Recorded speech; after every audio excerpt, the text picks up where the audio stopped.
The north is cold and full of whispers. He did not summon her, he asked. That was the first thing she noticed. In the year and more of their marriage, Eddard Stark had summoned servants and asked lords and commanded bannermen, but with her he had always been careful with language in a way that could be mistaken for formality and was actually something closer to grief. He asked her things. He opened doors and waited to see if she would walk through them. He came to her chamber an hour past midnight, when the castle had gone quiet except for the sound of the baby, Ned's baby. The one she'd been told was his bastard, the one wrapped in wool in a room 3 floors below, and he stood in the doorway of her room looking like a man returning from a war he'd lost. "Come with me," he said. "To the Godswood." She asked no questions. She dressed. The Godswood at midnight in early autumn was the coldest place in Winterfell. The walls kept the heat of the forges and the hearths inside the castle proper. The Godswood took the sky and gave nothing back. 3 acres of ancient trees, untouched. No axe had ever been taken to anything within it. The leaves overhead were old beyond reckoning, and they moved in the wind with a sound like breathing, like the long, slow exhale of something that had been alive so much longer than any of them, that the concept of urgency had simply ceased to mean anything. The heart tree was at the center, pale as bone. Its roots had cracked the stone flags in a dozen places over the centuries, and nothing had been done about it, because what could you do? The face carved into its bark, hollow eyes, gaping mouth, was streaked with something that ran from the eye hollows and dried on the bark in lines that caught the moonlight and did not look like sap. Ned stood before it with his back to her. The red leaves threw red shadows across the ground. His shadow was red too. Everything here was red in the moonlight, and black, and cold enough that her breath showed. She waited. Ned said, "Lyanna died." She had known this already. He had come home without his sister, and with a baby and a face she'd stopped trying to read in the first month. She'd assumed many things. She had said none of them aloud. "I know," she said. She died 3 days after giving birth. He still had not turned. His shoulders were very still in the way that meant he was holding them still deliberately. In a tower in Dorne, in the Red Mountains. She was bleeding and feverish, and she had been for days before I reached her. By the time I arrived there was nothing anyone could have done. The leaves breathed above them.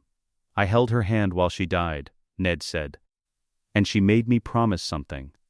Here was the door he was opening. Catelyn could feel the shape of it, the threshold, the dark on the other side. She crossed her arms against the cold and said nothing, because sometimes the right thing was to let a man find his own way to the worst part. He turned. His face in the red shadow was the face of a man much older than 19. She had married a boy, and the war had returned something else. "The child isn't mine," Ned said. "He was never mine. He is Rhaegar Targaryen's son. Rhaegar's son and Lyanna's, and they were married, secretly, before Septon, in Dorne, before any of it happened. Before the war. Before any of it." He stopped. Started again. She went with him willingly. I know what the realm believes. I know what Robert believes. But she went willingly. And she loved him. And he is dead, and she is dead. And the boy is alive, and she made me promise. He had looked away from her again. At the heart tree's face, she said, "Promise me, Ned. Promise me." The sound that came out of him on those last 4 words was not a sound she had ever heard from him. She filed it away in the part of herself that kept things. She said his name. She gave him a name. Ned's jaw tightened. "Aegon," she said, "his name is Aegon Targaryen, and you have to keep him safe, Ned. You have to. Promise me." Silence. Not the silence of an empty room. The silence of a full one. Catelyn stood very still. The cold pressed through her wool. Overhead the weirwood leaves moved, and the sound they made was almost like syllables, almost like something spoken by something so old it had forgotten the specific shape of human words, but still remembered the impulse. "You're telling me this," she said, "to excuse yourself." "No. You brought home a Targaryen's child and you're standing in front of me trying to explain." "I am not explaining. I am telling you the truth." For the first time that night there was iron in his voice. Not anger. Certainty. I have told no one else. There is no one else in the world who knows this except Howland Reed, and Howland will say nothing while he lives.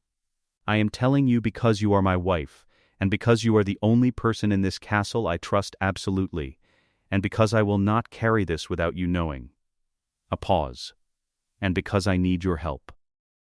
She looked at him across the red-shadowed godswood. She looked at him, and she thought about Robert Baratheon, somewhere south and already drunk on his new throne, who had started a war because he'd loved Lyanna Stark, who had ordered the death of Rhaegar's children in King's Landing, an infant and a girl of 3, blood on Lannister hands, who would not for one single moment hesitate to do the same to a third child, if he knew one existed. She thought about Aegon and Rhaenys. What she had heard. What everyone had heard. She thought about the sound of the baby, 3 floors below, crying in a room full of stone. Robert must never know, she said. Not a question. It was not a question at all. Ned's eyes changed, some bracing that had been there since he came to her door easing, fractionally, in the way that bracing eases when you have been carrying something and someone reaches for the other side. No, he said. She turned away from him. She walked toward the heart tree. She was not a woman of the old gods. She said her prayers in the sept, in the Andal fashion, as she had done since girlhood. She believed in the 7, the father, the mother, the warrior and the rest, and she did not believe that a carved face in a pale tree was watching anything. She had never believed that. But she had lived in Winterfell for the year and more of their marriage, and she had learned that there were places in the world where the air felt different, where something that was not quite weight and not quite attention pressed against the back of your neck and made you careful with your words. The godswood was one of those places. She put both hands flat on the bark of the heart tree. It was cold. Not the cold of stone or wood, a specific cold, clean and old and oddly steady, like a hand that had been holding still for a very long time. She did not pray. She promised. I will protect this child, she said. Low, deliberate, each word placed like a stone in a wall, and through him, my own. And through my own, something that doesn't end in flames and swords. Ned's hand found hers where it rested against the bark. She let him take it. She did not turn. She kept her eyes on the carved face of the heart tree, the hollow eyes, the open mouth, the sap that ran down in lines that looked like something. The face did not move. It never moved. But the leaves above them breathed, long and slow, and it was almost like agreement. She went to the child before dawn. She went alone, without candle or escort, down the back stairs that the servants used, because she did not want anyone to see her face while she was still figuring out what it was doing. The wet nurse was asleep in the chair outside the room. Catelyn stepped past her without sound. The room was small and cold and smelled of milk and swaddling wool, and the particular smell of a newborn, which was its own thing entirely, unlike any other smell in the world. A single rushlight burned on the shelf. She stood over the cradle. He was very small. They were always very small, and she knew that, had known it with Robb, had been surprised by it despite knowing it. The strange smallness of a person who would eventually be large. He had dark hair, what little of it there was. His face, in sleep, was the face of no one yet. He had not grown into resembling anything. He was just a baby. She looked at him for a long time. She was looking for something, and she could not entirely name what she was looking for. She found the stark bones of it, the dark hair, the angular potential beneath the infant's softness. She found no silver, no hint of anything Valyrian. Whatever Rhaegar Targaryen had looked like, it was buried deep enough that no one would see it without already knowing to look. Good. She reached into the cradle. She touched his cheek with one fingertip. The skin was impossibly soft. He shifted in his sleep but did not wake. This was not love. She was honest enough with herself to know that. Love was not what moved through her in this dark, small room above a sleeping castle. What moved through her was something colder and more durable than love, something that had found its purpose and locked around it with both hands. The boy's chest rose and fell. She withdrew her hand. She stood straight. The north is cold and full of whispers, and the loudest secret it ever held was wrapped in swaddling cloth, sleeping in a room full of stone. She began with books, not swords, not lessons in court etiquette or the names of lords. Books, Jon was 3 years old the first time she sat beside him in the castle library, with a history open between them. The library at Winterfell was a cold room. The windows faced north and caught no sun after noon, and the stone shelves held their chill, even in high summer. Catelyn always had a candle lit when she came here with him. The rushlight warmed the illustrated pages from within, so the colored inks glowed: gold swords, red dragons. Painted maps with sea creatures nested in the corners where the cartographers had run out of known world. She read aloud. Jon did not understand the words yet. He watched her face. This was something she had noticed early about him. He did not always look at the thing a person pointed at. He looked at the person pointing. He tracked attention rather than objects. She had decided, before he could speak in full sentences, that this was the most dangerous kind of intelligence. The book was open to a page about Aegon the Conqueror. She read the passage about the Field of Fire. She read about 3 dragons, and what 3 dragons could do to 40,000 men arrayed across open ground. She read it without emphasis, without commentary, her voice the same even cadence she used for everything. When she finished the passage, she closed the book. Jon looked up at her. His dark eyes caught the candlelight. She said nothing. She set the book aside and lit another candle. She was showing him his lineage. She was not yet ready to name it, and he was not yet old enough to understand it. But she believed, in the way that certain women who have spent their lives in courts and castles learn to believe things without being able to prove them, that the body knows before the mind does. That hearing certain words often enough, in certain tones, in rooms that smell of candle wax and old parchment, does something to a person at a level below conscious memory. She was building something in him without his knowing it was being built. That was, she had decided, the only way to build it correctly. Jon was 7 years old the first time Catelyn saw something that frightened her. He was in the training yard with Robb and Sir Roderick Castle, snow on the ground, thin and gray, the kind that fell in Winterfell in early autumn and didn't melt for weeks. Robb was 8, heavier, longer-limbed already, with the Tully frame that would make him eventually formidable. He won most of the practice bouts on force. He would charge and batter until his opponent made a mistake, and then he pressed the mistake without mercy. He was his father's heir in body and his mother's heir in temperament, and he was going to make a fine lord someday. Jon won on something else entirely. He was smaller. He was always going to be smaller, the lean kind of strong that doesn't announce itself until it moves. When Robb charged, Jon moved. Not back, sideways, a quarter step that Sir Roderick had not taught him, that no one in the yard had taught him, a natural adjustment that read Robb's weight distribution a half-second before Robb committed to the strike. The wooden sword caught Robb on the shoulder, not hard, precisely enough. Robb laughed. He always laughed when Jon beat him. This was one of the things Catelyn had quietly come to love about her son. She was watching from the gallery above. She had come to watch Robb.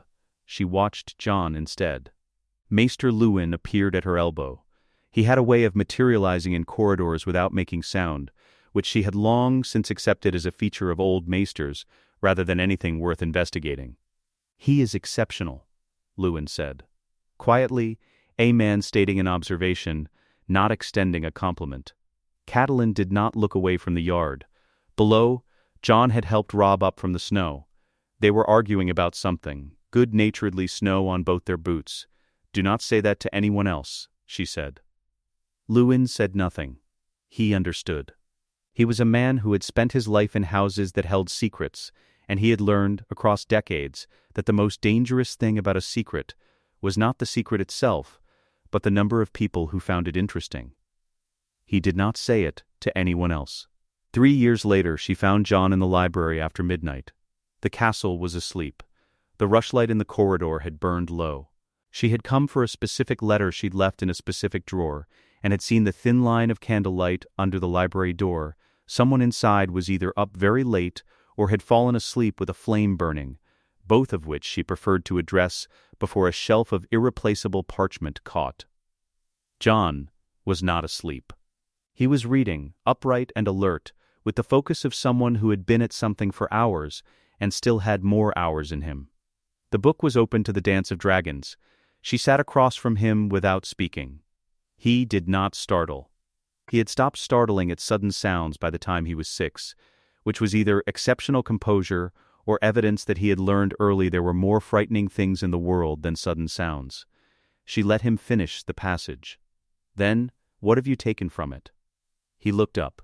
He considered the question the way he considered everything she asked him. Not searching for the answer she wanted, but for the true one. The dragons died, he said. Both sides lost them. And what does that tell you about power? He looked back at the page. A long pause. Then, that the most powerful weapon in the world is useless if you spend it fighting yourself. She held his gaze for a moment. Then, she stood. She closed his book and set it aside and placed a different one in its place. Thicker, older, the cover was dark, the lettering stamped into it in faded gilt, the histories and commentaries of the great houses of the 7 kingdoms. She opened it to a specific chapter. Not House Stark, not House Tully, not House Baratheon. She tapped the chapter heading without a word and set the candle closer so he could read it clearly. House Targaryen. The dragons of old Valyria. Then she left him to it. She did not look back. She had learned that looking back undermined the effect. She brought him to the Godswood for the first time when he was 12, not the Sept. She had debated this. A woman of the 7 bringing a boy to the gods of the first men was a deliberate choice, and she made it deliberately. She wanted him under these trees for this particular lesson. She wanted whatever watched from that carved face to hear it too. It was not a religious impulse. It was a practical one. Oaths made in Godswoods held differently in the north than oaths made anywhere else.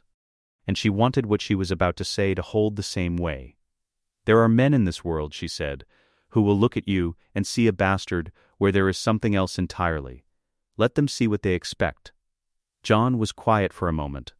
The weirwood leaves moved overhead. You mean don't correct them? I mean choose what they see. Carefully, she looked at him. The wolf that shows his teeth is already losing. He looked at her the way he sometimes looked at her, reading past the surface of the words to the structure beneath them, the architecture of what she was actually building. And the wolf that doesn't? The wolf that doesn't has already won the fight before it starts. He absorbed this the way he absorbed everything she gave him, without visible reaction, with the particular stillness that meant it was going somewhere permanent. She produced a small leather book from inside her cloak. She had been writing it for years, every significant player at court, Littlefinger, what he wanted, what he feared, the precise shape of the thing he called love, and what he intended to do with it. Varys, what he was building, how his information reached him, and what he did with information once he had it. Cersei Lannister, whose greatest strength and greatest vulnerability were the same thing wearing the same face. The High Septon, Lord Stannis Baratheon, who wanted justice so badly he would commit any injustice to achieve it. She held the book out. Learn these, she said, the way you learn sword work, as if your life depends on it. He took the book. He did not ask why. He had stopped asking why a long time ago. He had understood, gradually, that why always arrived later, after the knowledge was already in him, when the world finally provided the situation that required it. He was 14 the last time she watched him from the window. Ghost was in the yard. The other direwolves, gray and brown and black, warm-blooded animals that ran and bit and played like things that belonged to a living world, were somewhere in the castle, noisy and present. Ghost was white and silent, and always outside, sitting at Jon's left side with the patience of something that understood waiting at a fundamental level. Jon stood near the practice post with a sword loose in his hand. He was not running forms. He was watching the gate. His posture was easy. One hand rested at his side. He looked, to any passing eye, like a young man doing nothing of consequence on a cold afternoon. He was tracking every person who moved through the gate and across the courtyard, and had been for the better part of an hour. She was certain of it. She was also certain he had not noticed her at the window. Then Ghost's head turned, toward the window, toward her. She stepped back from the glass before Jon could follow the direwolf's gaze. She stood in the shadow of her own chamber and thought, briefly, of the heart tree. The pale bark, the hollow eyes, the red that ran from them in lines that never quite looked like sap. She thought of what she had promised with her hands flat on that bark, and a baby crying somewhere below, and a husband who had looked like a man who'd already survived his own death, and returned, changed. She looked back through the glass. Jon had gone back to watching the gate. Ghost had gone back to watching whatever Ghost watched. It was always difficult to tell. She had been afraid, at the beginning. Afraid she could not do it. Could not look at this child every day without feeling the things she had been afraid to feel. Could not build something in someone she had every practical reason to resent. She was not afraid anymore. She turned from the window. There were ravens to answer and accounts to review, and a castle that ran because she made it run. She picked up her quill. Behind her, 3 floors below and the length of a courtyard away, her son, the one she had given birth to, and the one she had decided to keep, trained in the cold, watched by a white wolf with red eyes, under a gray northern sky. The north keeps its secrets the way the earth keeps seeds, quietly, in the dark, for a very long time. The horns blew at dawn. Jon heard them from the training yard where he had been up since before light, running sword forms in the cold with no audience and no instruction, the way he did most mornings. He stopped. He listened to the sound carry across the gray Winterfell air, and then he sheathed his sword and went to find his place. His place was at the edge of things. He had always known where his place was. The royal procession entered Winterfell the way a river enters a pool, filling every available space, displacing everything already there. Hundreds of people. Wagons and horses and servants in livery and knights in plate, and the gold cloaks of the city watch wearing their cloaks in the wrong climate entirely, their southern faces pinched against a northern morning that was warmer than it would be in a month, and still cold enough to remind you where you were. The Baratheon stag flew above it all. So did the Lannister lion. There was a great deal more lion than stag. Robert Baratheon rode at the head of it. Jon had built a picture of this man from years of Catelyn's dossier and Maester Luwin's histories, and Ned's few words about the rebellion. The picture was of a warrior. The man who rode through Winterfell's gate was what happened to a warrior who had won and then spent 15 years winning nothing, fighting nothing, sitting on a throne that did not suit him, and drinking the feelings that came from that knowledge. He was fat, not the soft fat of comfort, the hard, packed fat of someone who had once been muscle and didn't know what to do with himself when the muscle had nowhere to go. He rode like a man whose knees hurt. He was still the most physically commanding presence in the yard. Jon noticed that too. Behind Robert, Cersei Lannister on a pale horse. She wore green and gold. Her face was composed and cool, and she looked at Winterfell with the expression of a woman who had catalogued every deficiency of the place, and decided the cataloging itself was beneath her. She looked at the assembled household with eyes that missed nothing, while appearing to look at nothing in particular. She looked at Jon once, a single sweep, the kind that files a person under a category and moves on. Jon kept his face empty and looked at the ground.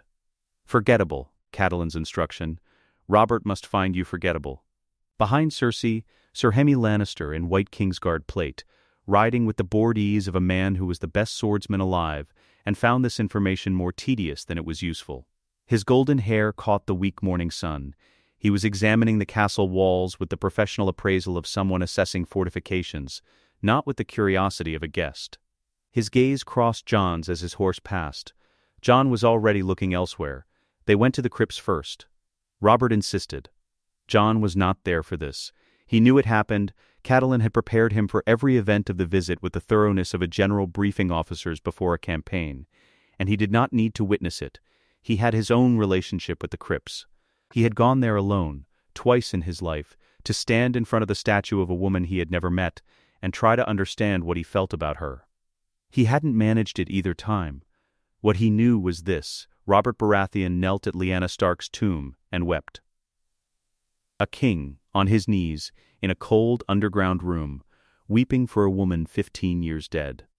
Ned stood behind him and said nothing, because there was nothing to say to a man grieving something that had never entirely been his to grieve. Whatever Robert felt when he came back up into the light, he kept it behind the loudness he wore everywhere. The feast that night was what Catelyn had designed it to be. Exactly that. Long tables in the great hall, every torch burning, the smell of roasted meat and mulled wine moving through the cold air like something alive.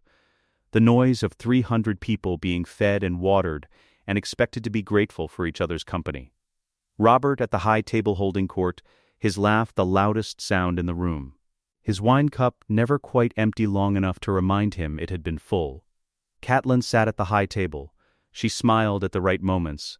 She spoke to Cersei with the precise warmth required to signal respect without generating genuine conversation. She was the perfect northern hostess, and every word she spoke had been considered before she spoke it, and every silence she maintained had a purpose she had already decided. Midway through the second course, she looked down the table at nothing in particular, and then looked back at her wine cup. She tilted it slightly left. At a lower table, at the edge of the hall, Jon saw it. He looked back at his plate. "You're doing well." He had been doing well. He had refilled Robert's cup once, precisely once, at the moment Robert had gestured for more without looking up from whatever story he was telling Ned, and he had done it the way a good steward did, without drawing attention to himself, without making the gesture into anything that warranted acknowledgement. Robert had not looked at him.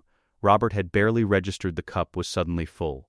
Jon had returned to his place at the lower table, and Robert had gone back to being the loudest man in the room, and that was exactly how it was supposed to work. Cersei had noticed him refill the cup.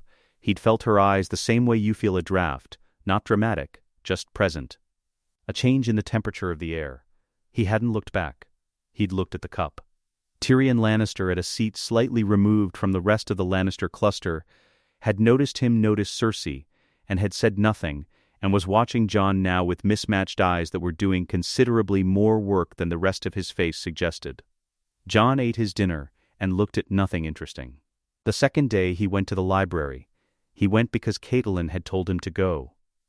If the dwarf is curious, the library is where he'll find you. Let him find you there.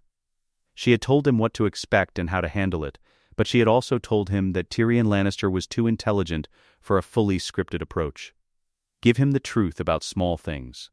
It's the only thing he'll actually believe. He was reading when the door opened. He did not look up. "They tell me," said Tyrion Lannister, "that Lord Eddard's bastard has read half the castle library, which strikes me as either an impressive achievement or a sign of a very limited library." A pause.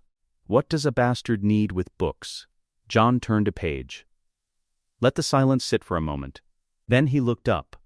"The same thing a lord's son with no armies needs with wit, my lord." The silence that followed was a different kind of silence. Tyrion Lannister's face did something that was not quite a smile, and then became one. The real kind. The kind that arrived without being arranged. "Who taught you that answer?" "No one, my lord. I read it somewhere." Tyrion laughed. It came from somewhere genuine, which was, Jon had learned from the dossier, where Tyrion's best laughs always came from. He pulled out the chair across the table and sat in it with the careful economy of movement that a man his size developed when chairs were always built for someone else. They talked for an hour. Tyrion led most of it, which was what Tyrion did.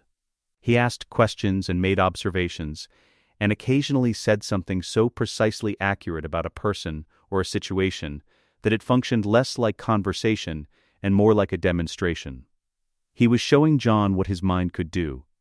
Jon understood this and appreciated the honesty of it. Jon gave him small true things. His genuine opinion of a particular history of the Andal invasion that they'd both apparently read. His actual assessment of Castle Black's reputation versus its likely reality. Nothing that mattered. Nothing that could be used. What he received in return, wrapped in Tyrion's sardonic asides and self-deprecating observations, was worth considerably more.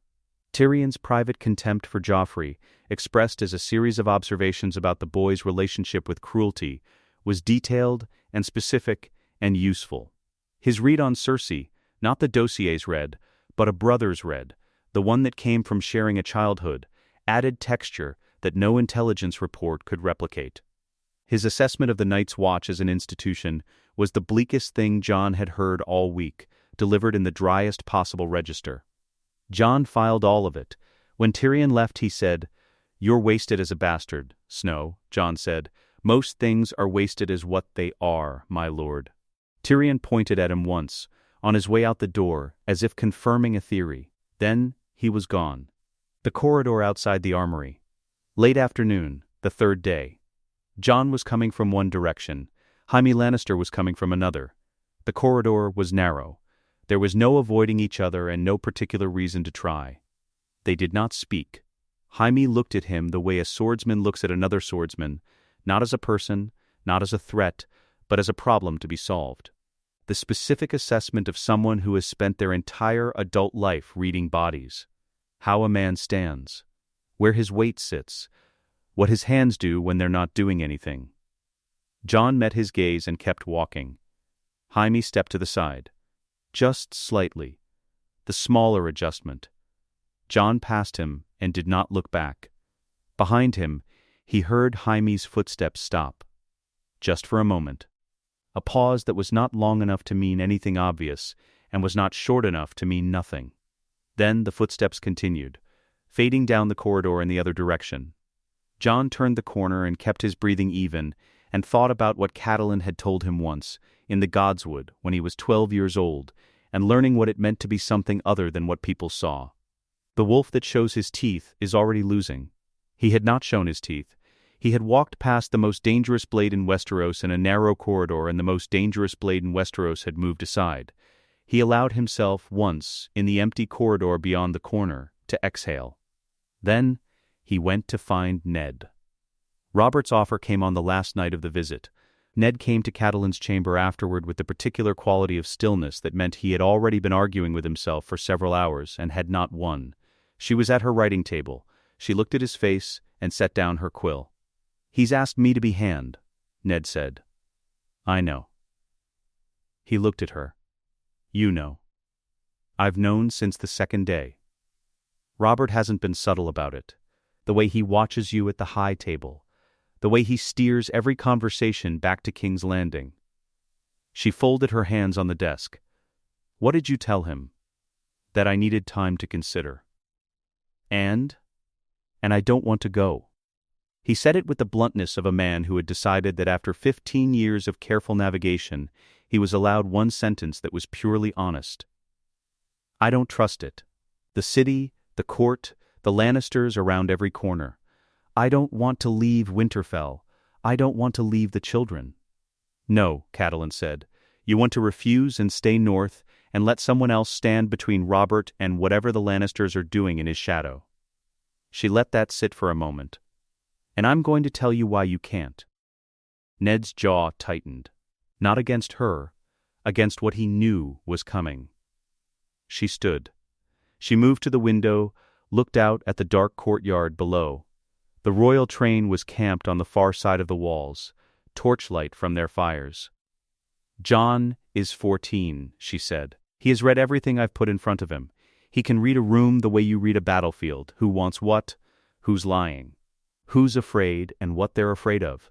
He has Lewin's histories in his head and the dossier in his hands, and 15 years of my instruction in whatever part of him instruction goes." She turned. "This is what everything was for, Ned. Not some hypothetical future moment. This, Robert's invitation to walk into the center of it. King's Landing will eat him alive. Not if we've built him right. He's a boy. He is exactly what we made him. Which is not a boy." She crossed the room and stopped in front of him. She did not touch him. She looked at him with the expression she reserved for things she had already decided. "Accept the position. Take Jon with you. Let him see the game from the inside while he's still invisible enough to watch without being watched." Ned said nothing for a long moment. He looked at his hands. "And if something goes wrong, then we will have made a mistake," she said. "But Ned, if you refuse, Robert finds someone else. Someone the Lannisters can work with, someone who won't see what Jon Arryn saw." She held his gaze. "You go because you're the only man in the 7 kingdoms Robert trusts absolutely. And Jon goes because he cannot learn what he needs to learn from a castle in the north." The candle between them burned down another notch in its holder.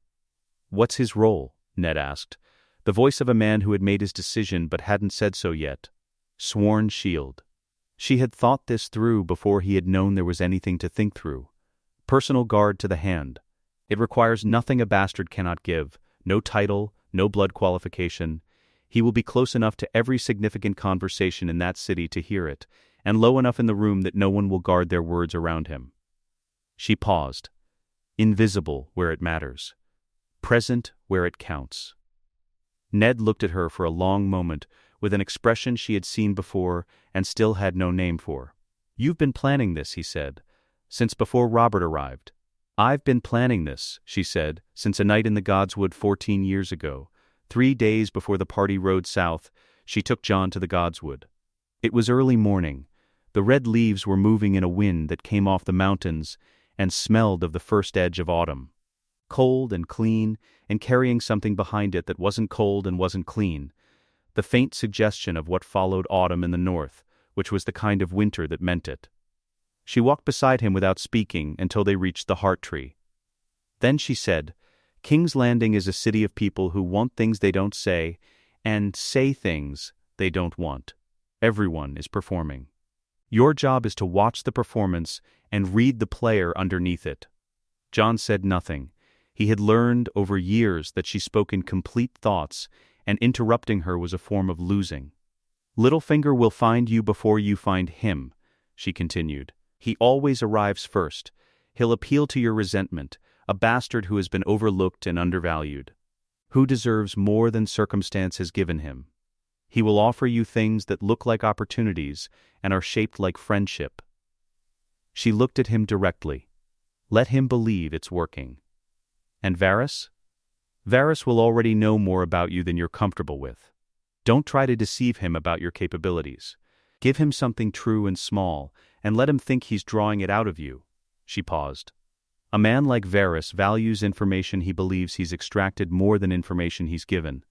Use that." Jon looked at the heart tree, at the face carved into the bark, the hollow eyes, the open mouth, the sap that ran in dark lines. He had been in this Godswood dozens of times. He had never felt entirely alone in it. "How will I know when something's gone wrong?" he asked. "You'll know," she said, "because you've been taught to know. Trust that.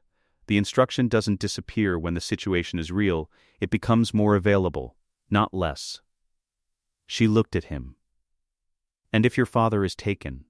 If something moves against him before you can stop it? If I stop answering ravens?" She said this part without inflection, the way she said the things that cost her the most to say. "There is one name, one man you go to, and you use everything in that dossier to reach him." She gave him the name. One name. She said it once and did not repeat it. He did not ask her to. "He will move the Riverlands, and I will move the north. And we will not be slow." The wind moved through the weirwood leaves. The sound they made was close to language, and not quite. She reached into her cloak and produced a second leather book, smaller than the dossier.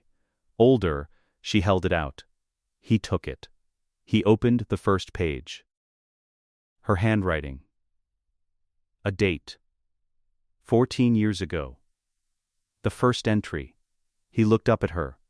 She said nothing. Her face said nothing. She was a woman who had spent 14 years learning to make her face say nothing, and she was very good at it now. He closed the book. He said, "Thank you." She turned from the heart tree. "Don't thank me until you know whether I've built the right thing." She walked back toward the castle. Be ready to ride at dawn. The morning of departure, Jon found Robb in the yard.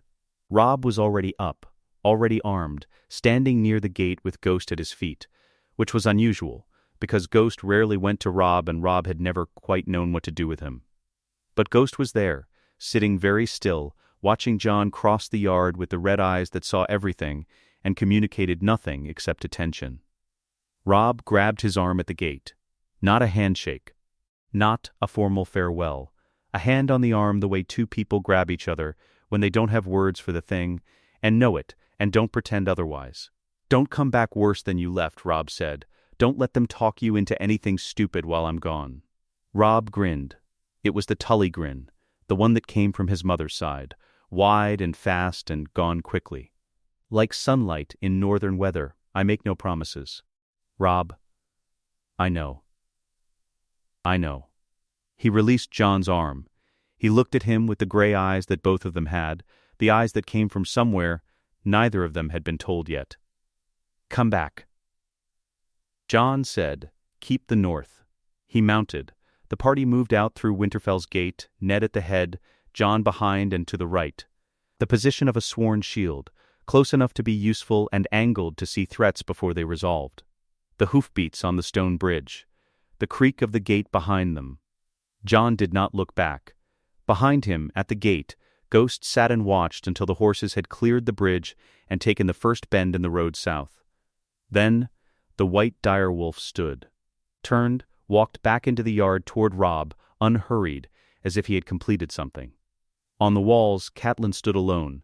She watched the road until the last rider had disappeared into the gray morning.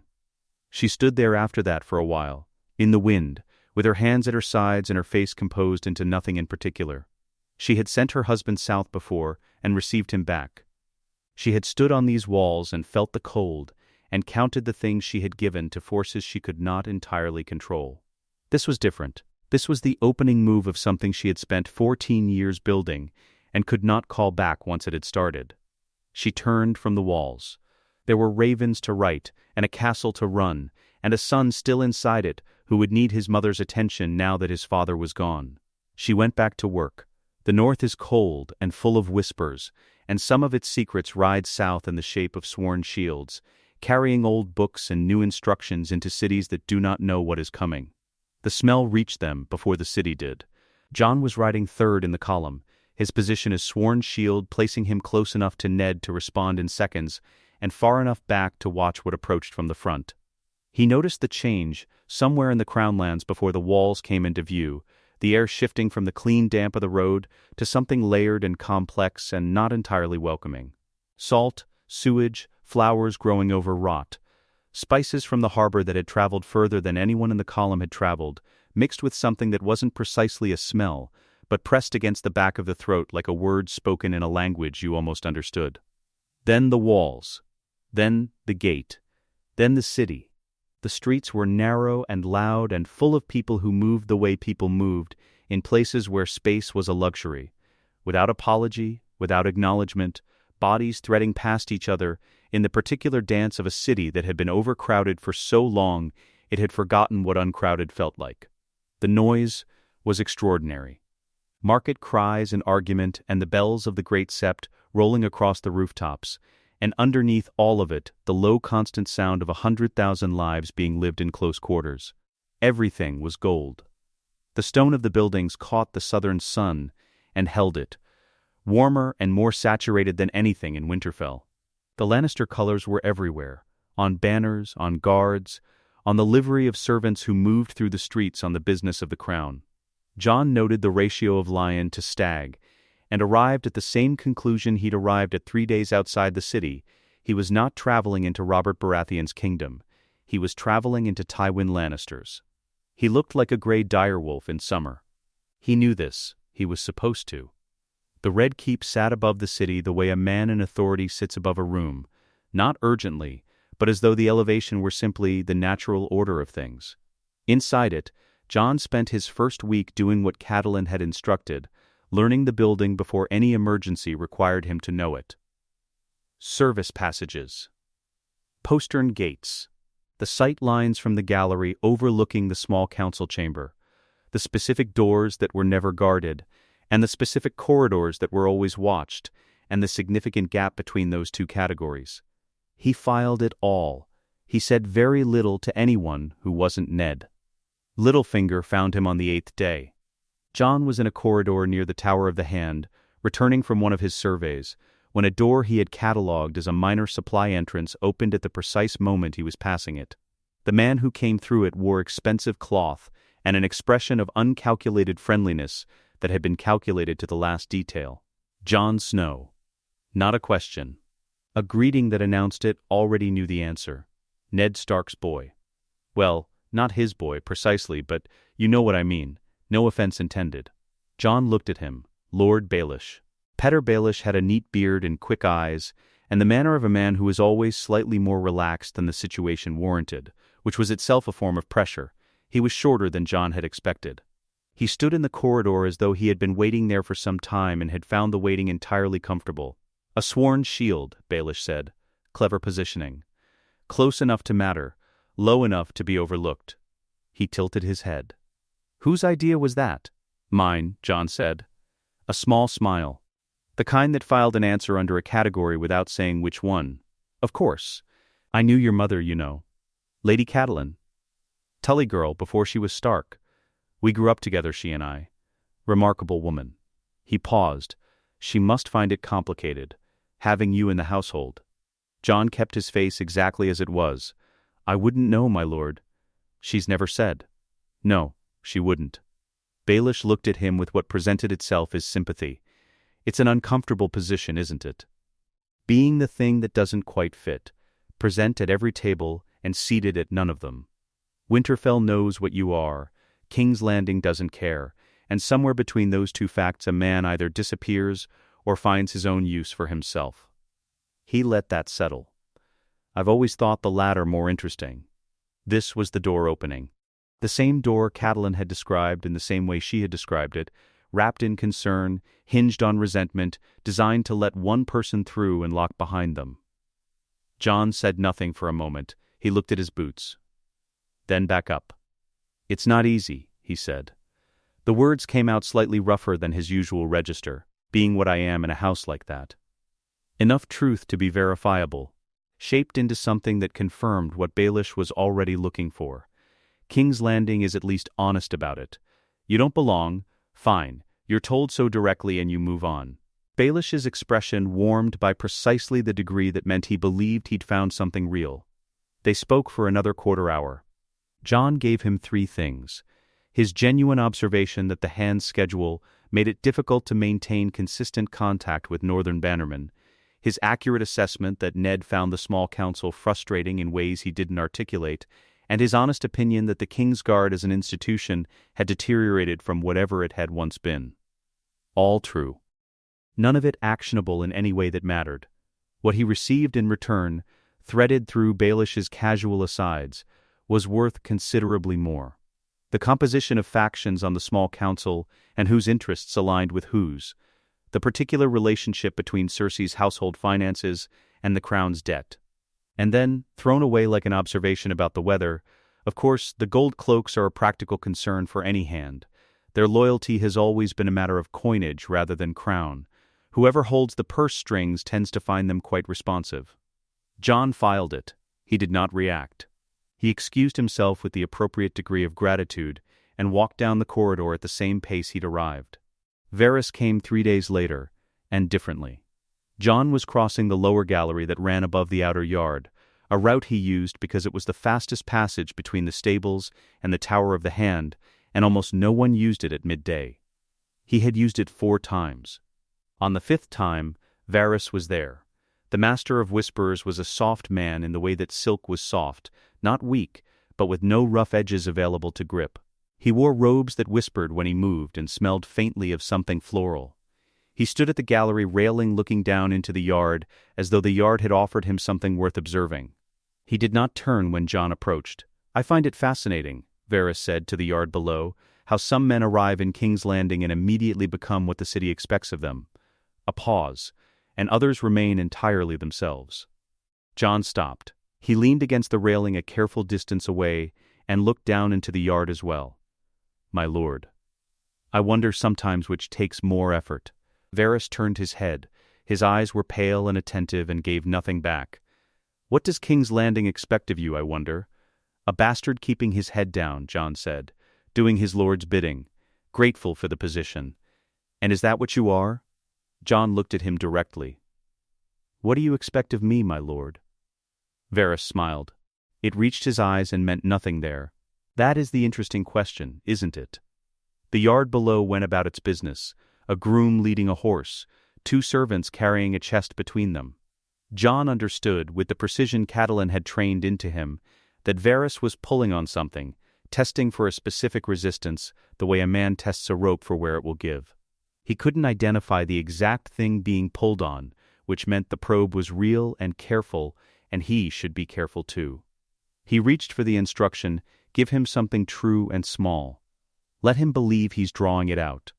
I've been reading the histories since I was old enough to hold a book, Jon said. He made it sound like a confession rather than a statement. The Targaryen era in particular. There was a campaign in the last years of Aegon V, the War of the Ninpenny Kings, fought in the Stepstones, where the Master of Whisperers at the time outmaneuvered 3 separate sellsword companies simultaneously by controlling which version of events each one believed. He paused. I found that more instructive than the battles themselves. A silence. It was not a long silence. It was precise. The length of a silence in which a man has heard something unexpected and is deciding whether to show that he has heard it. Varys said, "You read widely." For a soldier who doesn't know the history of the ground he's fighting on loses. Another silence. Shorter, indeed. Varys looked back down at the yard. I hope you find King's Landing educational, Jon Snow. It is a city of considerable lessons.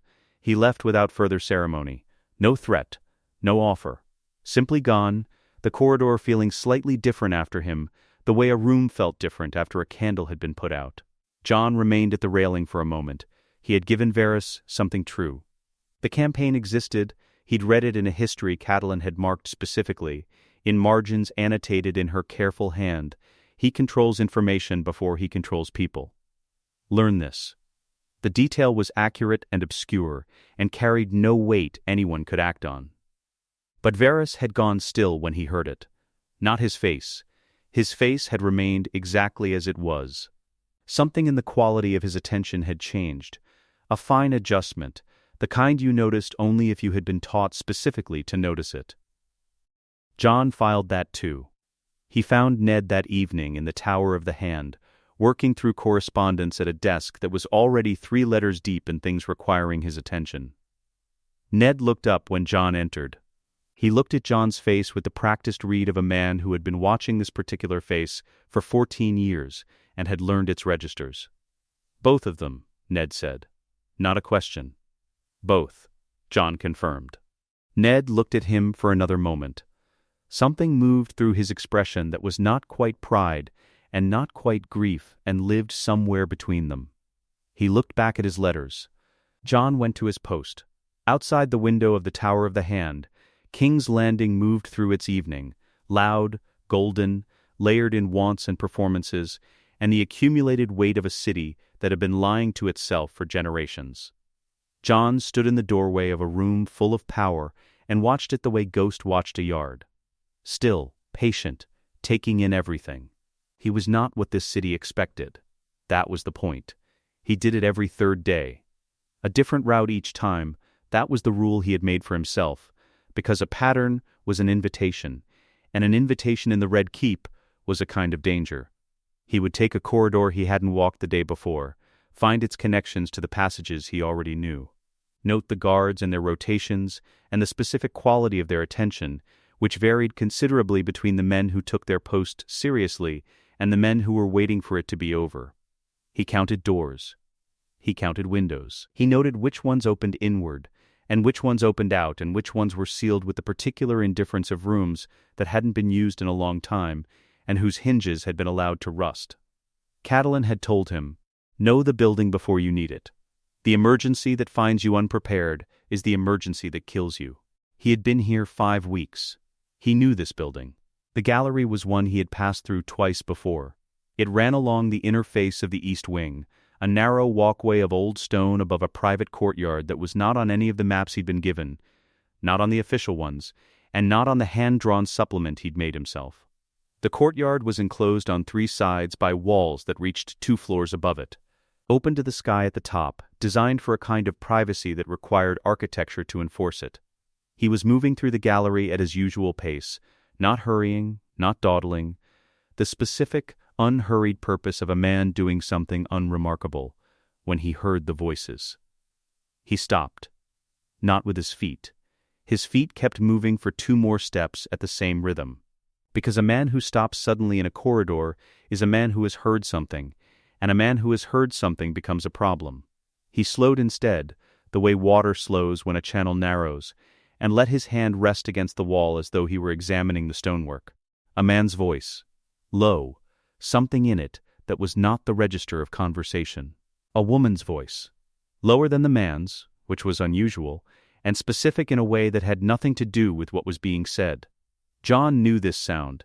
He had grown up in a castle full of people living in close proximity, and he was 14 years old, and he understood what the specific intimacy of two voices in a private space meant. He did not need clarification. He needed to see. The gallery railing was old. The Red Keep was old. Buildings that age develop the particular honesty of things that have been patched and repatched without ever being rebuilt. The honest gaps, the honest cracks, the places where stone had been reset slightly wrong and left a misalignment that had become permanent over decades of no one caring quite enough to fix it. There was a gap in the railing, an inch and a half of misaligned stone where two blocks had settled against each other at an angle no mason would have chosen deliberately. Jon moved to it. He looked through.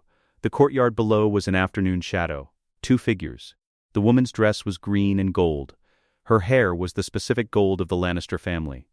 Not the warm gold of firelight, but the cool gold of something that had been refined, and refined until all the warmth was processed out of it.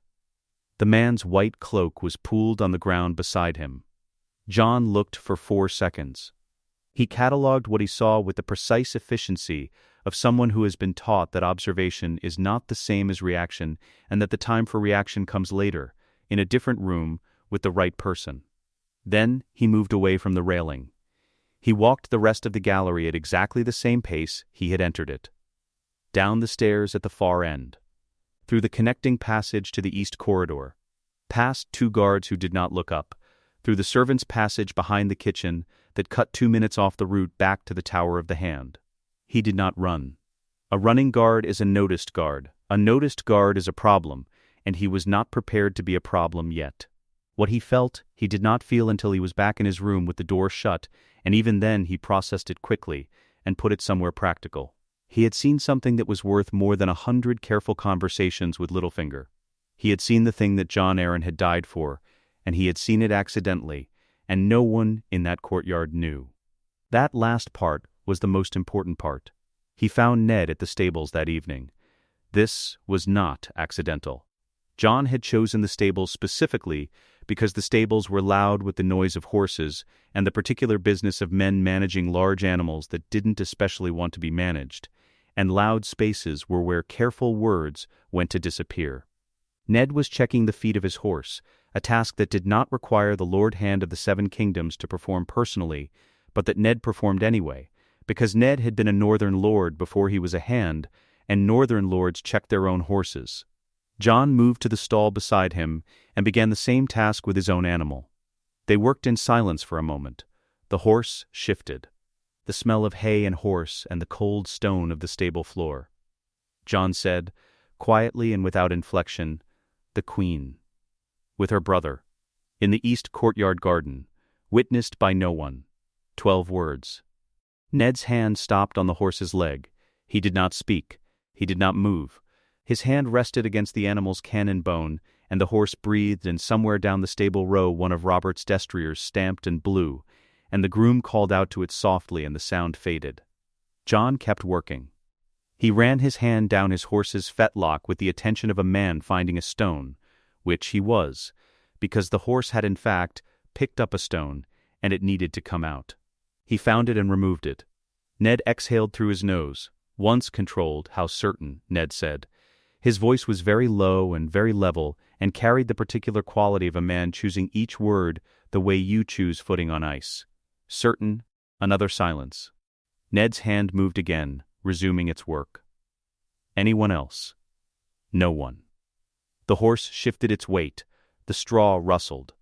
Outside the stable doors, the Red Keep went about its evening business. Ned said Jon Arryn. Not a question. A man arriving at the answer to something he had been asking since before he left the north, in the voice of someone who understood now, with complete clarity, what a good man had died for and why dying for it had been the inevitable conclusion of finding it. Jon said nothing. There was nothing to add.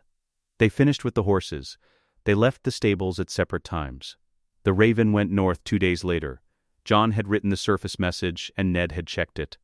3 paragraphs about household supplies, a request for a specific length of undyed wool and a width that was not a width any weaver used, a note about the color of the thread.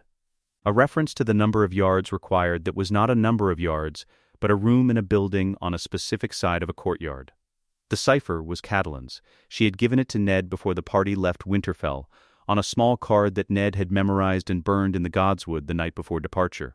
The cipher used the vocabulary of domestic correspondence, because domestic correspondence was the kind of writing that no lord's intelligence operation bothered to read carefully. It was women's writing. It was household writing. It was the kind of writing that moved across the realm in enormous volumes and was treated, almost universally, as noise. Catelyn had understood this for years. She had built her cipher inside the noise on purpose. The raven took the message north. Jon did not know exactly when it would arrive. He did not know what Catelyn would do with it, except that she would do something deliberate, and she would do it on her own timeline. She was not a woman who reacted. She was a woman who prepared. And the specific usefulness of what he had sent her was that it transformed a piece of information into a piece of evidence, which was a different category of thing entirely. Jaime Lannister continued to move through the Red Keep as he always had. He trained in the morning yard. He stood his post outside the throne room with the bored competence of the best swordsman alive, who found the requirement to stand still mildly insulting. He attended the evening feasts when required, and left them when he decided to leave them, and spoke to Robert with the particular ease of a man who had been at court so long that even its highest authority had become ambient. He did not know he had been seen. This was the part that mattered. In another version of events, one Jon had no knowledge of but that had been avoided regardless, there would have been a child at a window, and a decision made in a panicked second, and a boy falling through the air toward stone. There would have been a wound that never healed, and a secret that had to be actively protected. Instead, there was nothing. There was a private courtyard and two people who believed their privacy was intact, and a boy in a gallery above them who had looked for 4 seconds and walked away at the same pace he'd arrived. The Starks held a blade at Jaime Lannister's throat. He could not feel the edge. He laughed at something Cersei said at dinner that night, and drank his wine, and looked across the hall with the golden ease of a man who believed himself the most dangerous thing in any room he entered. He was not wrong about many rooms. He was wrong about this one. Ned came to Jon's room before dawn. He did not knock the way a man knocks when he expects to wait. He knocked the way a man knocks when he knows the other person is already awake, which Jon was. Had been since the second hour of the night, when he'd heard the specific quality of silence that meant something was wrong with the city, and spent the remaining dark hours lying on his back, cataloging his options. Ned came in and closed the door. He looked at Jon the way he sometimes looked at him, the look that contained more than it said and always had. "He's dead," Ned said. "Robert, this morning. The hunting wound." Jon said nothing. He had known this was coming. Catelyn's dossier had flagged it in the margins of the entry on Cersei. She will not wait for natural outcomes. He had known Robert would die here. He had not known the precise morning. "I'm going to the throne room," Ned said. "I have a document naming Stannis Baratheon the rightful heir. I'm going to present it to the court." A pause. "Littlefinger has promised me the gold cloaks." Jon stood. He reached for his sword belt. "You don't trust him." "No, then we go to the throne room and we come back out again." Jon buckled the belt. "Stay at my back. If something moves against you, don't stop walking. I'll handle the angle and you find the east passage. Behind the dais." "Do you know it?" Ned looked at him. "You've mapped it. Every passage in this building." "Yes," he checked the blade. "Clean, loose in the scabbard, accessible. If I tell you to run, you run. You don't stop for me. Jon, you don't stop for me." He met Ned's eyes. "You are the only person who knows the whole truth. If they take you, the whole truth dies with you. So you don't stop." Ned was quiet for a long moment. He was looking at Jon with the expression Jon had no name for, the one that lived between grief and something warmer, and hadn't resolved in 15 years. "Move," Ned said finally. "Stay at my back." The throne room was 100 meters of cold shadow and thinner cold light. The slit windows ran high up the walls, narrow, angled, throwing blades of pale morning across the stone floor in lines that illuminated nothing useful and divided the space into segments of dark and gray. At the far end, the Iron Throne occupied the raised dais the way a wound occupied a body, not decorative, not comfortable, present in a way that made itself known. Joffrey sat it. He was 12 years old, and he sat it with the particular confidence of a boy who had been told all his life that he was owed things, and had recently received confirmation of this in the most absolute form available. He was wearing funeral colors over a crown that was slightly too large for his head. He looked like a child wearing a costume. His eyes did not look like a child's eyes. Jon walked 2 steps behind Ned and 1 step to the right. He counted as he walked. 12 gold cloaks visible, intervals of approximately 8 feet. 2 more possible behind the left colonnade. The shadow there was wrong, slightly too thick for the light source. The Kingsguard, Meryn Trant standing nearest the throne, broad-shouldered and armored and wearing the expression of a man who had been given permission to be violent and was waiting for the instruction. Boros Blount further right. And at the left wall, standing slightly back from his position as though he had arranged himself a degree of remove from the proceedings on purpose, Barristan Selmy. The Lord Commander of the Kingsguard looked at Jon as they entered. 1/2 second, not the professional sweep of a guard assessing a threat, something else. Something that lasted exactly long enough to register and not long enough to name. Then, Barristan looked at the throne. Jon looked at Meryn Trant. He measured the distance. He measured the angle. He thought about the gap in Trant's left knee plate where the greave met the cousas, which he had observed 3 weeks ago in the yard, and filed under useful. Ned stepped forward and read from his document. The words landed in the throne room, the way large things land in still water, the initial impact, then the spreading consequence. Stannis Baratheon, rightful heir, by the witnessed testament of the late Lord Hand. Joffrey said, in a voice that was trying to be his father's and was only his own, "Seize him." And Littlefinger, at Ned's left shoulder, put a dagger to his throat. "I did warn you," Littlefinger said, "not to trust me." Jon had already moved. He did not move toward Littlefinger. Littlefinger had a knife and Ned's throat, and moving toward him directly killed Ned before the second step. He moved to Ned's right, between Ned and Meryn Trant, because Trant was the nearest blade with orders and a clear path, and Trant was what stood between them and the East Passage. Trant saw him coming, and drew. 2-handed grip. The swing was powerful and committed, and aimed at a target that was standing where Jon had been a half-second ago. Jon was not there. He dropped. Inside the swing, below it, close enough to smell the oil on Trant's armor. He drove his elbow into the outer edge of Trant's left knee, not the plate, the gap above it where the joint bent, with everything he had. Trant's leg buckled. The big man went sideways into the stone, armor ringing against the floor, the sword skittering. 3 seconds. Jon was already on his feet. He hit the visor strap on Trant's helmet once with his pommel. Hard, precise, the buckle shearing, and left him there. Trant was alive. He was on the floor and couldn't see, and couldn't stand cleanly. That was enough. The throne room erupted. Gold cloaks moving. Joffrey screaming something that didn't resolve into words. Boros Blount drawing. A Stark household guard going down on the left, with a sound that Jon heard and filed and could not stop. Move, Jon grabbed Ned's arm. Littlefinger's dagger had nicked the skin at Ned's jaw. Blood on his collar. Thin, not deep. East Passage. Now, they ran. The East Service Passage opened behind the throne dais through a door that was not on any official map of the throne room, but that Jon had found on his 14th survey of the building, on a day when he'd had 3 hours and a specific determination to find every exit in this room before he needed one. He hit it at speed, Ned behind him. The door giving on a corridor that was exactly as he remembered, narrow, stone-smelling, dark except for the torches at intervals, and too narrow for 2 armored men to come through abreast. Narrow was good. Behind them, the sound of pursuit, boots on stone amplified by the corridor walls into something enormous, as though the building itself were angry. Metal, shouting, the specific acoustic of men in armor, moving fast through enclosed space. Jon did not look back.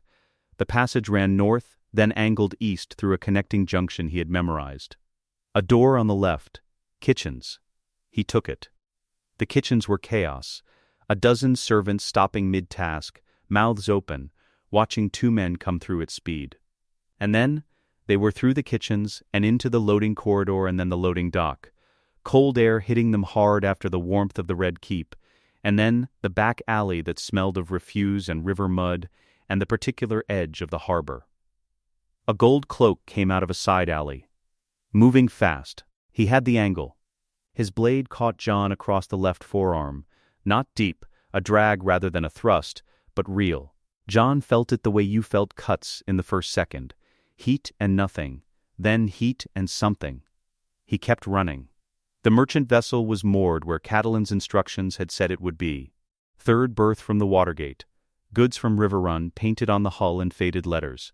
A man on the gangplank who looked at Jon's face and then at the arm and said nothing except below and stood aside. They went below. The hold smelled of wool bales and bilge and the particular enclosed cold of a boat at rest. Jon sat on a crate and pressed his sleeve against his arm. The cut was 3 inches long and would close on its own if he kept pressure on it. Ned sat across from him. His breathing was steadying. The blood on his collar had dried to a dark line. The boat began to move. Neither of them spoke. The sounds of King's Landing diminished through the hull, the bells, the market noise, the city doing its enormous continuous business, and then became the sound of water and rope and the specific creak of a vessel finding open harbor. Jon looked at his arm. He looked at Ned. "My father," he said. The word sat between them. Not Lord Stark. Not my lord. The other word. The one Jon had used deliberately, one specific time, to mean the specific thing it meant. Ned looked at him. "Tell me now," Jon said. "Who was my mother?" The boat moved under them. Water against the hull. The hold was very quiet. Ned's hands rested on his knees. He looked at them for a long moment. Then he looked at Jon. "Her name was Lyanna," Ned said. His voice was barely above the sound of the water. "And you were everything she hoped you would be." It was not the whole truth. Jon understood that. He heard the shape of what was not being said, the structure of it, the way a wall you haven't seen yet announces itself by the shadow it casts. There was more. There was considerably more. But the name. The name was the first real piece of it. He pressed his sleeve against his arm and looked at the dark planks of the hold, and said nothing. The boat carried them north, away from the city of golden stone and old iron, toward whatever Catelyn had spent 15 years building toward. The water did not care about any of it. It moved the hull the same way it moved everything, without preference, without ceremony, the way time moves, which is all in one direction and never back. She had chosen the location before the Raven arrived. Not because she'd known what the Raven would say, she'd known the general shape of it, had spent 15 years understanding that King's Landing was a city that consumed people, and the only question was timing, but because she had understood from the beginning that when the moment came, where you stood to say it mattered as much as what you said. Walls amplified things. Geography was a form of argument. Moat Cailin argued better than any hall she knew. 3 towers, black with centuries and green where the vine had worked its way into the old mortar. The causeway ran south between them and then disappeared into the neck, the vast gray-brown swamp that had swallowed armies whole throughout Westerosi history and asked nothing in return except time. The wind here came off the marsh and carried everything the marsh held, cold water, old mud, the faint rust-iron smell of weapons too old to have owners anymore. The sky was the same gray as the towers, gray all the way to the horizon in every direction, the kind of sky that made everything underneath it look like it was being observed from a very long way away. It was not a beautiful place. It was the door of the north. You made pronouncements here that you meant to last. The lords came because she had summoned them, and she was Lady of Winterfell, and they came when Winterfell called, which was one of the foundational facts of the North, as reliable as the cold and considerably more useful. Greatjon Umber filled most of his side of the courtyard. He had ridden hard and looked like it, and had not complained, which was how you knew the matter was serious. Rickard Karstark stood with his sons at his shoulder, the lean Karstark pride in the set of his jaw, and the careful way his eyes moved across the assembled company, measuring alliance and opposition the way his house had always measured things, through the lens of blood and lineage, which was both their strength and the specific lever Catelyn intended to use. Wyman Manderley of White Harbor was the largest man present in the other sense, not height but wealth, the prosperity of his city visible in his dress, his eyes the eyes of a man who had stayed rich by correctly reading which way power was moving before it moved. Roose Bolton stood apart. He stood slightly back from his own escort, which was itself slightly back from the other northern retinues, and he said nothing, and watched everything with the pale eyes that gave nothing away. He was calculating. She could see him calculating, and she let him calculate, because his calculation would arrive at the same conclusion every calculation arrived at in the presence of an overwhelming fait accompli. Compliance was cheaper than resistance. Lady Mage Mormont, who had ridden from Bear Island in 4 days, and whose expression suggested she considered this perfectly reasonable, stood with her axe at her hip and her arms crossed and her attention fixed entirely on Catelyn. Edmure Tully was at the back of the courtyard with his Riverlands captains, having ridden north from Riverrun on the summons she'd sent the same night the Cipher Raven arrived. He had come without knowing the full shape of it. He had come because she was his sister, and she had asked, and those were sufficient reasons for Edmure, who was impulsive and brave and loved her without qualification, which was both his finest quality and the exact tool she had needed. Ned stood at her right. The cut on his jaw had healed to a thin line. He was thinner than he had been in Winterfell. King's Landing had that effect on people who were constitutionally unsuited to it. Ghost sat at Ned's feet.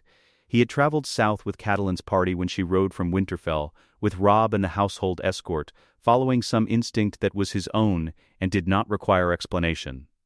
He had stayed at Ned's side since Jon and Ned arrived from the harbor. Now he was still, the way Ghost was always still, present and watchful, and entirely himself. Jon stood 3 feet back and 1 foot to the right, his sworn shield position. His left forearm was wrapped in clean linen.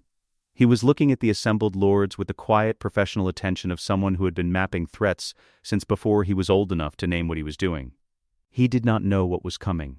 She had made sure of that. She did not begin with the secret. She began with what they could verify, what they had, in some cases, already heard pieces of. She laid it in front of them the way you lay a foundation, not for the thing itself, but for the weight of what would stand on it. Eddard Stark, Lord of Winterfell and Hand of the King, was taken by treachery in the throne room of the Red Keep. Her voice carried in the cold air without effort. She had spent 15 years speaking in rooms that required precision, and she was very good at it now.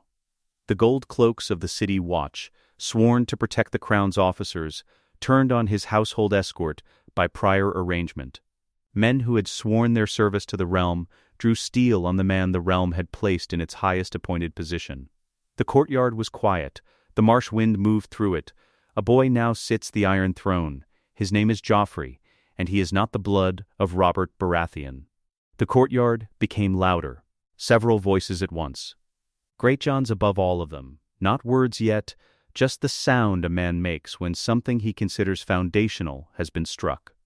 She raised her hand. One hand. Flat, palm out. The courtyard went quiet. "There is more," she said. She produced the document from inside her cloak. It had traveled north in a sealed pouch she had kept on her person since the courier from the harbor had placed it in her hands 8 days ago. The seal was Ned's, the Stark direwolf in gray wax, pressed with his personal ring unbroken. She broke it now. She unfolded the pages. She looked at Ned's handwriting for a moment, the precise, unhurried hand of a man who wrote as he spoke. Without adornment. She read it exactly as he had written it. "I, Eddard Stark, Lord of Winterfell, Warden of the North, write this in full knowledge of what I swear, and before the eyes of whatever gods hold witness over honest men." The courtyard. Still, in the final year of the reign of Aerys Targaryen, I rode to a tower in the Red Mountains of Dorne with 6 companions. I found there 3 members of the Kingsguard of the Iron Throne, Sir Arthur Dane, Sir Gerald Hightower, and Sir Oswell Went. We fought. I survived. Howland Reed survived. The Kingsguard did not. Rickard Karstark's hand moved to his sword hilt. He did not draw. His knuckles went white. Inside the tower I found my sister, Lyanna Stark, dying of fever and blood loss 3 days after the birth of a son. She placed the child in my arms. She told me the child's father was Rhaegar Targaryen, Prince of Dragonstone, and that they had been joined in lawful marriage by a septon before witnesses, prior to the events that began Robert's rebellion. She asked me to protect the child. She gave me his name. Catelyn paused. One beat. Let the silence do the work. His name is Aegon Targaryen, the son of Rhaegar Targaryen, Prince of Dragonstone, and Lyanna Stark of Winterfell, in lawful and secret marriage. He is legitimate. He is the rightful heir to the Iron Throne of the Seven Kingdoms. I have raised him as my bastard son, Jon Snow, for 15 years to protect his life from those who would end it. I swear this on the lives of my children, on the memory of my sister, and on the honor of my house. It is true. Every word. She folded the document. In the silence that followed, the only sound was the wind off the neck. She looked at Jon. He had gone very still. Not the controlled stillness of preparation. The other kind. The stillness of a body that has received something too large for the ordinary channels and is finding a different way to process it. He was looking at the ground in front of him with the unfocused quality of someone looking inward rather than out. Then he looked at Ghost. Ghost, who had been sitting at Ned's feet through all of it, turned his great white head. The red eyes found Jon's across the courtyard with the unhurried directness of something that saw more than it was given credit for. Jon looked at Ghost for a long moment. Then he said, "My mother." 2 words, not a declaration, not a question. Something quieter and more fundamental than either. The specific sound of a person arriving at the center of something they had been circling for 14 years without being told what it was. The courtyard held it. Greatjon Umber stood up. He was an enormous man, and when he stood it was an event. His voice, when it came, was the voice of someone who had spent a lifetime making himself heard across the noise of armies. The king in the know, Catelyn's hand went up. Flat, palm out. The Greatjon stopped. He had the stunned expression of a man who had been halted mid-charge by something considerably smaller than him, and could not entirely account for it. The silence stretched. "Not king in the north," Catelyn said. She looked around the courtyard. She looked at every face. Karstark, whose hand had not left his sword hilt. Mormont, whose expression had moved from assessment into something that might have been satisfaction. Manderly, whose political mind she could see working behind his eyes. Bolton, who was still and watchful and giving nothing away. "King of the Seven Kingdoms," she said. The weight of it settled over the courtyard the way the gray sky settled over the towers, completely, without urgency, in a way that made the space under it feel different from the space that had existed before. Lord Wyman Manderly cleared his throat. He spoke slowly, in the measured cadence of a man who had not gotten wealthy by speaking before he knew what his words would cost. "If the lords of the Trident will kneel," Manderly said, "White Harbor will follow." Every head turned to the back of the courtyard. Edmure Tully looked at his sister for a long moment. She held his gaze and gave him nothing. No encouragement, no instruction, no signal. She had not given him a signal because she did not need to. She had spent her life in close proximity to Edmure's love for her, which was not a complicated love and did not require management. He stepped forward. He went to one knee. The sound of it, armor settling, the specific metallic weight of a man kneeling in full view of his captains, carried in the cold air. "House Tully," Edmure said. "For House Targaryen." One by one. The sound of it was like a slow tide, the heavy metallic settling of armored men, the particular sound of decisions being made in a form that could not be unmade. Mormont first, after Edmure, without ceremony, the way Mormonts did everything. Then Karstark, who knelt with the gravity of a man for whom bloodlines were theology and who had just been given the most significant blood fact of his lifetime. Then Umber, enormous and solemn, the courtyard briefly seeming smaller with him on one knee. Bolton knelt last. He knelt without expression, without any visible internal process, which was more frightening than the hesitation would have been. He was still calculating. He would always be calculating. Jon's face in the gray morning light looked exactly like a Stark. He was a Stark. He was also, as everyone kneeling in that courtyard now understood, something else. The wolf and the dragon in the same gray eyes, the north and the blood of old Valyria in the same quiet, reluctant face. He did not ask to be a king. He had been built into one, piece by piece, in a cold castle far to the north, by a woman who loved something she was afraid to call love. Catelyn looked at him across the courtyard. She looked at the boy she had decided to keep in a godswood 15 years ago, with her hands flat on pale bark, and a promise that had cost her more than she had known at the time how to calculate. She did not allow her face to do anything in particular, but she held his gaze for a moment longer than necessary. Then she began giving orders. The Lannisters burned things when they wanted to make a point. It was a Tywin Lannister principle, old and consistent. If you could not hold a thing and did not need a thing, you destroyed it, because a destroyed thing could not feed or shelter or supply your enemy. The Western host had been applying this principle to the Riverlands for weeks before the Northern army crossed the Neck. The villages along the river road had the particular look of places that had been made examples of: blackened timber frames standing in fields of ash, the smell of old fire over everything, river fords choked with the debris of things that had been useful and were not anymore. Jon looked at this as they rode south, and understood it not as cruelty, though it was that, but as information. Tywin Lannister fought with certainty. He made the ground around him hostile, and then moved through the hostile ground as though the hostility were his own creation, which it was. He wanted to face an enemy that was demoralized, disorganized, and operating in terrain his forces had already processed. He had not accounted for an enemy that had been given 15 years to prepare. The Tully network was older than the war, and considerably more comprehensive than anything Tywin's intelligence apparatus had assembled in the Riverlands. Catelyn had not built it for this purpose exactly, but she had built it for purposes that required knowing things quickly and accurately, and the infrastructure transferred. Every ford on every tributary between the Red Fork and the Tumblestone had a Tully contact within half a day's ride. Every road junction had eyes. Every sympathetic village headman who had been feeding Lannister supply wagons under compulsion had been, since the Ravens arrived from Moat Cailin, feeding information instead. Jon received daily reports. He read them the way Catelyn had taught him to read any intelligence, not for what they said, but for what they implied, the shape of a force's movement in the gaps between confirmed sightings. What they implied was a supply line. Extended, confident, moving along the river road that paralleled Tywin's main army's line of march. Supply wagons and their escorts did not expect to be attacked, because they were rarely attacked at this distance from an enemy force. That was a form of confidence. Confidence was a form of vulnerability.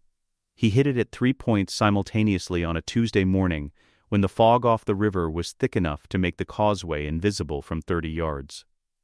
Tully riverboats from the south, a Stark outrider company from the north, a third force, Mormont men, fast and uncompromising, from the east through a ford that Lannister scouts had assessed as impassable and that a Tully fishing family had been crossing for 40 years.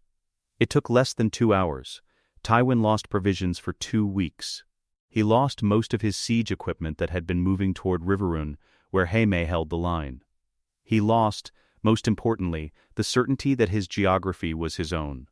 An army that cannot trust its supply line cannot move confidently.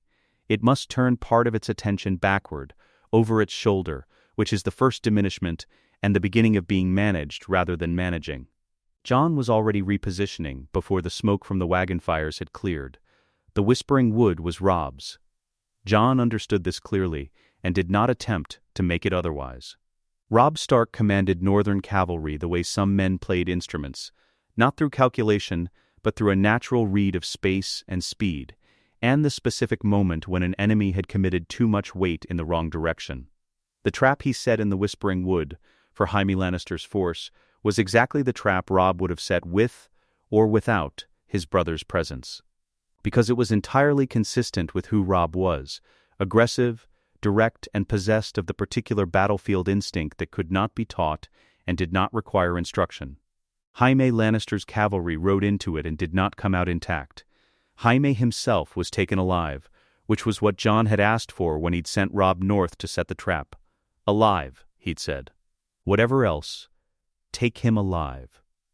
Robb had looked at him with the gray eyes they shared and said nothing, which was how Robb acknowledged instructions he intended to follow. Jon's contribution was elsewhere.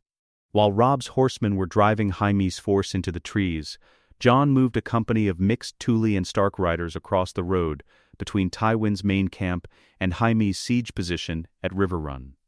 They did not fight. They did not need to fight. They held 3 road junctions and intercepted 7 riders over 6 hours.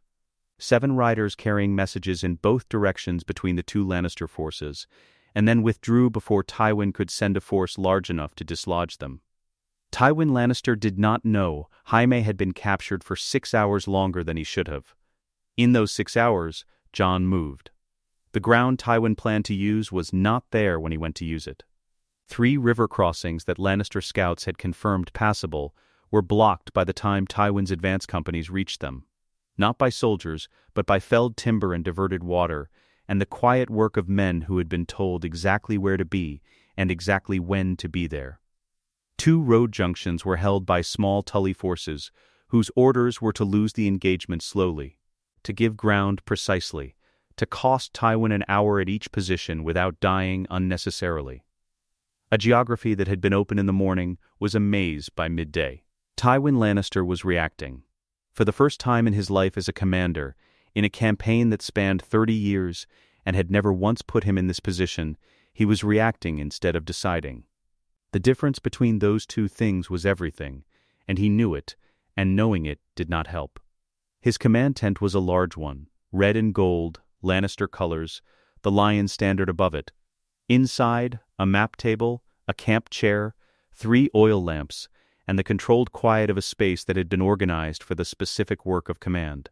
He dismissed his captains at the 3rd hour after midday when the 3rd rider arrived. The 1st rider had brought news of the supply train.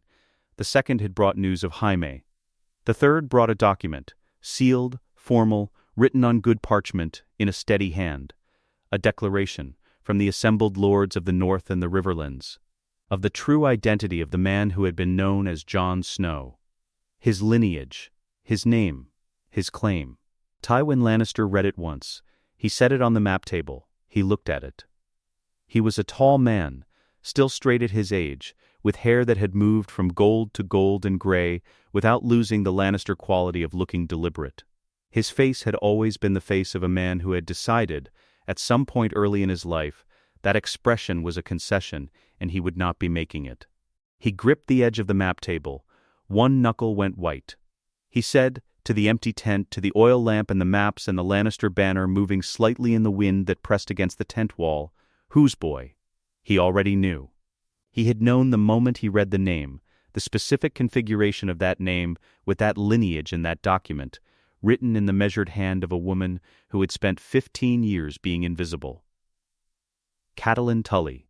He set the document down very carefully and looked at the map. He had been playing this game for 15 years, believing he could see all the players. He had watched the North. He had watched Robert. He had watched every house of consequence and every alliance of significance and every movement of power that mattered in the 7 kingdoms. He had not watched Catelyn Tully. He had not accounted for a Tully girl in a northern castle with a secret and a child and 15 years of patience, building something he did not know was being built because he had not known to look for it. Because it had been invisible. Because she had made it invisible deliberately, in plain sight, in the form of a bastard boy that everyone dismissed and no one monitored. He had not been outmaneuvered by an army. He had not been outmaneuvered by a commander. He had been outmaneuvered by a woman at a writing table. He stood very still for a long time, looking at the map. The wind pressed the tent wall, and the lamp flame bent and straightened and bent again. The map offered him nothing. It showed him a riverlands that had been rearranged under his feet while he was looking at different ground. Supply lines compromised. Jaime in a cage somewhere north of the river. road junctions held against him by men who had known exactly where to be. 3 river crossings that should have been open and were not. And somewhere north of all of it, a boy with gray eyes and Rhaegar Targaryen's blood, who had just been declared to the assembled lords of half the realm. The answer did not materialize on the map. It never did, when the problem was this fundamental. Tywin Lannister pulled his chair to the table. He sat down. He picked up a quill. He was not a man who panicked. He was not a man who despaired. He was a man who, when circumstances became hostile, worked. But for the first time in 30 years, his hand moved slightly faster than he meant it to. The city did not fall the way cities fell in songs. There was no breach, no scaling of walls, no fire in the streets, no bodies in the harbor. What happened instead was quieter and more complete than any of that, a calculation made by several hundred men who controlled the practical functions of a city and who understood, with the blunt arithmetic of people whose livelihoods depended on correct arithmetic, that the mathematics had changed. The guildmasters met on the second morning after Jaime Lannister's capture became public. The merchant lords met separately. The masters of the harbor and the granaries and the guild of spicers and the men who controlled the movement of coin through the city's veins each arrived, through their own routes, at the same conclusion. Cersei Lannister's claim to rule through her son was built on Joffrey's legitimacy. Joffrey's legitimacy was built on his parentage. His parentage was now a matter of public and documented record, read into testimony at Moat Cailin before the assembled lords of 2 regions of the realm. The foundation was gone. The building above it would follow. Janos Slynt of the Gold Cloaks held out for 4 hours. He made speeches to his captains about loyalty and duty and the sanctity of the crown. His captains listened with the specific quality of attention men give to speeches they are waiting to outlast. When the terms arrived from Jon's advance riders, fair terms, the kind that cost Slynt nothing except the position he was holding on behalf of a queen who could no longer pay him to hold it, his captains accepted them before he finished objecting. The gates opened. Cersei was in the throne room when Jon entered it. She had not been taken to a cell. She had been found in the throne room, sitting in a chair at the foot of the dais, dressed in green and gold, her hair arranged as perfectly as it had ever been arranged. She had not wept. She had the expression of a woman who had decided, at some point in the preceding hours, that if this was how it ended then, she would end it looking like herself. 2 guards stood with her. They stepped back when Jon entered. He looked at her from the entrance of the room. The hall was dimmed, many of the torches had been removed, and the light that came through the tall slit windows in the late afternoon was thin and cold and fell in lines across the stone floor. Cersei in the half-dark, composed, watching him walk toward her. He stopped 10 feet from her. "You're a boy," she said. Not with cruelty, with the flatness of someone making an observation. "I've been told." He looked at her for a moment. A woman who had burned 15 years of her life, maintaining a lie that had eaten everything around it. A woman who loved her children with the specific ferocity of someone who had nothing else left that was genuinely hers. "She will stand trial," he said. She blinked. It was the first involuntary thing her face had done. A small break in the composure, narrow as a crack in stone, and not from relief, from surprise. She had prepared herself for a great many things in the past 4 hours. She had not prepared for that. Jon turned and walked toward the throne. The trial lasted 3 days. Witnesses appeared in sequence, one following another, and the accumulated weight of their testimony was less like argument and more like water finding the low ground, inevitable, patient, indifferent to the shape of what it filled. Lords who had served under Robert described the king's children, detailed their coloring. One produced a genealogy text. Maester after maester confirmed what the text described. A captain of Robert's household guard testified to things he had seen over 15 years of proximity that he had not understood, and now did.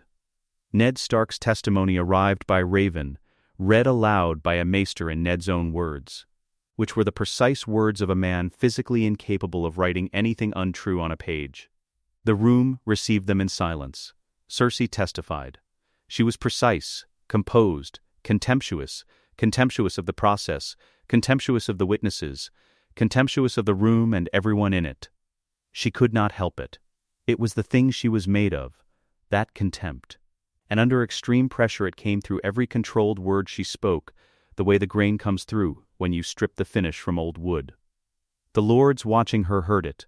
They were lords. They were men who required, above everything, to believe they were being respected by the people standing before them. They convicted her of treason and dynastic fraud. Jon delivered the sentence himself.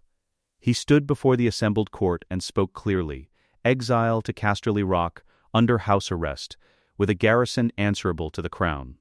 Joffrey, stripped of name and every title, to be sent to the faith for education, removed from succession and from power. Myrcella and Tommen to be treated as innocents. Because they were children who had been born into a situation not of their choosing and had done nothing to anyone. Cersei's face moved when he said her younger children's names, just slightly. She gathered it back immediately. But he had seen it. He had been taught to see things like that. He approached the Iron Throne alone. The assembled court stood on both sides of the hall. He was aware of them the way he was aware of the cold in the room, constantly, peripherally, not with his full attention. His full attention was on the thing at the end of the hall. He had read about the Iron Throne. He had read about every throne, every seat of power, every architectural expression of authority in 7 kingdoms worth of history. The reading had not prepared him for the object itself. It was ugly. That was the first honest thought. It was asymmetric, and dark and brutal, and occupied the dais the way a wound occupied a body. The swords from which it was made had been melted and reformed, but they had not been refined. They were still swords, or the ghosts of swords, frozen in the moment of their destruction. The edges along the armrests and the back and the reach of the thing were not decorative. They were edges. He sat it the way Catelyn had taught him to sit every seat that mattered. Weight forward, hands visible, back straight, eyes level. Not performing presence. Having it. The throne was exactly as uncomfortable as the histories described. The angles were wrong. The surfaces made no concession to a human body. He did not fidget. A sharp edge caught the base of his right palm, a narrow blade of iron hidden in the curve of the armrest, almost invisible in the shadow, that caught him as he settled his weight. A thin line opened across his palm. Not deep. Real. He looked at it. He pressed his hand against his thigh and looked out at the hall. He continued. Catelyn stood at his right. Not in a seat, not in any chair of ceremony or acknowledgement. She stood on the second step below the throne, at his right, because she had placed herself there before he reached the dais, and it was her choice, and she had always understood that the thing she had been doing for 15 years was not done from a throne. It was done from the step beside one. Her face, in the thin afternoon light, was not triumphant. It was tired. The specific exhaustion of someone who has been carrying something enormous for a very long time and has set it down and found that the setting down does not feel the way the carrying made them believe it would. There was something in her eyes that might have been pride, or might have been the particular kind of relief that lives so close to grief they are almost indistinguishable. A raven arrived as the court assembled. A servant brought it to Jon. He broke the seal. Ned Stark, Lord of Winterfell, formal declaration of fealty as Warden of the North. The handwriting was precise and unhurried, and entirely itself. He had chosen to stay. Of course he had. Ghost was at the foot of the throne steps. He had come south with Jon's column when the army rode on King's Landing, following at Jon's left side as he had always followed, through the Riverlands and the Crownlands, and through the city gates, and into the Red Keep itself. Now he sat white and still on the cold stone at the throne's base, watching the hall with red eyes that gave nothing away.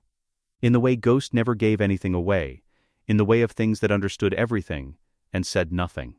A white wolf at the foot of a dragon's seat. Barristan Selmy had not left the throne room when the city changed hands. He had not fled. He had not fought against the men who came through the gates. He had stood where he was standing when the news arrived, and he had waited. Which was the thing a man did when he had spent 15 years waiting for a specific thing, and understood, finally, that the wait was over. When Jon sat the throne, Barristan walked forward. The assembled lords parted for him without being asked. He was in his white Kingsguard cloak, the cloak he had worn for Robert, for Eris before Robert. For every king he had served with the specific grief of a man who understood what a king should be, and had spent most of his career standing next to men who were not quite it. He stopped at the foot of the steps. He looked up at Jon. The torchlight in the dimmed hall came from the left, and for one moment it caught Jon's gray eyes at an angle and in the depth of the gray. In the place where gray became something else if you knew what you were looking for, if you had spent years watching for it in a different face, there was something. Barristan went very still. A trick of the torchlight. That was what he told himself. That was what any reasonable man would tell himself. He reached up and unbuckled his white cloak. He held it in both hands. He looked up at Jon with the face of a man who had been carrying something for 15 years, and had found at last someone worthy to set it down for. "Your Grace," Barristan said, "I served 3 kings before Robert Baratheon. The 4th I could not protect." A pause, the length of a long breath. "I would serve the 5th. Jon looked at him. He was looking at a man who had watched Rhaegar Targaryen grow from a boy into something close to greatness and had never been able to say it, after, to anyone who mattered. A man whose entire career had been a long act of faith in an institution that kept failing to deserve it. "Rise, Sir Barristan," Jon said. The white cloak returned to Barristan's shoulders. And so the North kept its coldest secret for 15 years, and when it finally spoke, it spoke in the voice of a wolf who had learned to dream of fire. The Iron Throne is cold. Every king who has ever sat it knows this, that the weight of it is not in the steel, but in all the choices that brought you there, and all the ones that wait. But on this day, in the gray light of a late autumn afternoon, the man who sat it had been built for exactly this weight. Not by blood, not by fire, by a woman in a godswood who touched a child's face for the first time and decided that love, too, could be a weapon. Let us know what you'd like to see next. The end.